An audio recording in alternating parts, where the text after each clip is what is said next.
And maybe like all of us, Reese, they just needed to vent. They wanted to explain how it really felt.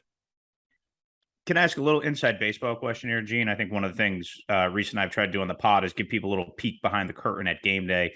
And I've been a game day employee for about 12 minutes now. And one of the things that I've learned is how talented the producers are who work on those features. And that was probably what, a 5-minute feature, Gene, ish? Yeah, 4 minutes. 4 or 5. Okay, 4 or 5 minutes. Yeah. Give people a sense, and I really had no idea until I recently did a feature with Mike O'Connor on Marcus Freeman, how much time, how many trips, how many hours of film get condensed into those 4 minutes. And then what the real magic is, which is hard to quantify, is how the producer ninjas mix it all together to really make it to really make it a digestible, forward moving, quick, compelling narrative. Well, I'm glad you asked that about the producers, because we have some fantastic ones, and they deserve more than a few pats on the back. But again, this was a little unusual because we had the benefit of time and summer and extra traveling. But in this case, I think Barry Abrams traveled to 2 of the campuses with me. I went to the other ones. Each interview might last, I don't know, 20 minutes, half hour. It just depends. Maybe Lane Kiffin was 40 minutes, like Loxley was 45, Nick Saban was 15 or 20. Bill O'Brien, because of Alabama's policies regarding assistant coaches, he wasn't able to come into the room and sit with us. That's just Saban's rule during the season. So we actually had to shoot that during O'Brien's annual Meet the Press moment. So there was an entire room full of local press there. So, Barry came up with a way to try to shoot that where it looked like it was more of a one-on-one interview. So those are the sort of things that a producer has to deal with. The producer will arrange our crews. He will work with the media relations people at the schools, try to get us the right room, the right setting. So there's a lot of little things that go into it. And then once the interviews are shot and once I write the script, I send it in to them, to Barry, and he'll take a look at it. Then we have another sort of producer that oversees the field producers. His name is Ben Weber. And they'll go through the script and say, we want you to change this. This is fine, great. Then you track the piece, which is basically narrating your script in parts.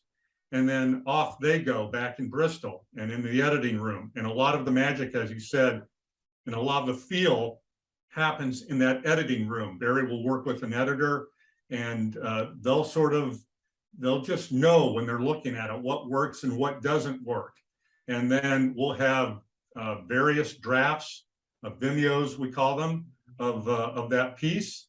And we'll go through it, I don't know, sometimes 10 times, 5 times. It just depends on where we are as far as the health of the piece. So it is definitely a collaborative process. And it's pretty interesting to see how the sausage is made. And in this case, Barry and Ben and the editor did a wonderful job sort of putting that all together and bringing that script to life. And occasionally they'll let me weigh in, and sometimes they'll listen, sometimes they won't. Again, they have the best vantage point from that edit room. So it's cool to see it all come together and turn into a piece that you'll see on Saturday morning. The editing was phenomenal, particularly off the top of the piece, and even little shots like when Loxley was talking about having to take the kids to the swimming pool front when he was running Alabama's football camp. Everything. Let me add one thing, Reese. And one of the things, again, we probably did, I don't know, 5 hours of shooting, and 4 minutes makes it. And out of that, probably 3 minutes is actual sound from the coaches. So think about that for a moment. But one of the things that we weren't able to put into the piece was, at the time, Loxley had basically crashed at Lane Kiffin's apartment at this building. And the layout of Bama much better than I do, having gone there. but he mentioned an apartment building that overlooks the football facility. I don't know where that is exactly. You probably would. Anyway, it was whatever floor it was, the 10th floor of this apartment building or 7th floor. And Loxley was basically grabbed a couch and was just going to stay with Kiffin so he could save some money. And he calls Kiffin as he's walking the kids over to the pool. And he's like, Lane, this is the absolute rock bottom for me. And Kiffin goes, yeah, I know, I'm watching you. I'm watching you from the apartment. And he's laughing at Loxley. And you know, he's taking video of Loxley walking the kids over. And we begged Lane, can you please find that video so we could use it in the story? And he looked. He really tried to find it. I'm sure he did. But those guys know. I mean, Lane and Loxley had been in the same position. And really, Lane had something to do with more than a few of those coaches ending there. I mean, he talked to Loxley about it. He talked to Sarkisian about coming to Bama. So there really is this Kevin Bacon, 6 degrees thing at Bama. But at the end of the day, it really is cool that Saban, and he had the equity, as you mentioned on the show, to pull this off. And that other coaches, and I think Pete has mentioned this, other coaches head coaches are beginning to look at that sort of talent pool of fired head coaches to bring them into their program. Well, look, I mean, it was evident Saturday because Gary Patterson, I don't want to take away from Kwiatkowski, but I would find it stunning if he didn't have a heavy hand in the evaluation and preparation of the game plan on Saturday. I want to ask one more question about your piece, though, Gene. And that was one thing. It's funny I said that. I do a show review every week. And one of the things I put in the show review is when we have someone on, you don't have to say, I want to ask a question. Just ask the question. So I'm going to do that now. How did you find that the coaches who had gone in and had to do some tasks that really below their level of expertise and sat in the outfield as opposed to the infield, and the perhaps, while some gratitude in the moment, but maybe a little irritation, not resentment, but irritation with Saban and the demanding ways that it goes. How did you find that changed once they moved back into the big seat? Well, you have to understand, and this won't surprise either one of you because you've dealt with Nick Saban. There's no confusion about what your role is when you get there. That's part of the deal. And when each of those guys, let's say Butch Jones, who had competed against Saban at Tennessee in the SEC at the highest level, and ran his program, and this was a upper echelon program, and now he's banished. I mean, he's an analyst. He's not even an assistant coach. He's making what do you say, 30,000, 35,000 a year.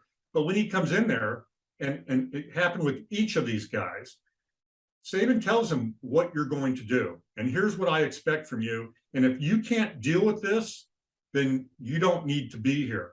So unless you know going in, you're going to be in the outfield and you're not going to say a word unless I ask you to say something. And one of the things that Kiffin said, and again, he was hired as an offensive coordinator and was in the infield. He said, like at one of the early meetings, Saban said something and Kiffin started chiming in and everybody looked at him like they wanted to put a knitting needle into his eye, was that it was rhetorical.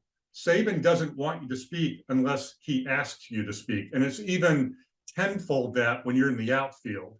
And as Sarkisian said in the piece, it's like sitting at the kids' table on Thanksgiving dinner.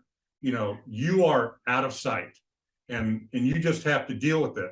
So then when you move to the infield, I think you have a greater appreciation for the outfield people, first of all. And secondly, there's a sense of accomplishment. You have worked your way to the outer ring, from the outer ring to the inner circle. And so, but again, they know going in, this is what's expected of you. If you can't deal with it, you probably shouldn't say yes to this job. Thanks for watching ESPN on YouTube. For live streaming sports and premium content, subscribe to ESPN+.